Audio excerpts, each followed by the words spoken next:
Hi darlings, welcome to 30 days of eating healthy challenge. ఈరోజు day 17.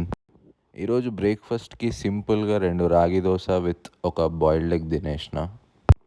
లంచ్కి వచ్చేసి egg curry with జొన్న రొట్టె. ఫ్రూట్స్కి వచ్చేసి బనానా అండ్ గ్రేప్స్ తిన్నా.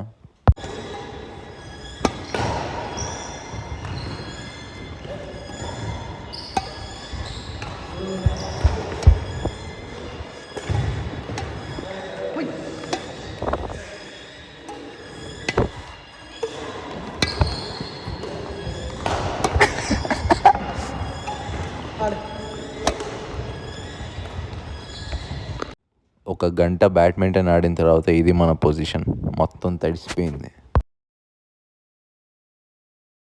డిన్నర్కి సింపుల్గా సద్ద రొట్టెతో పాటు ఇదేదో ఆకుకూర అండ్ టోఫూతో పాటు వాటర్ మిలన్ తిని డే ఎండ్ చేసేసిన.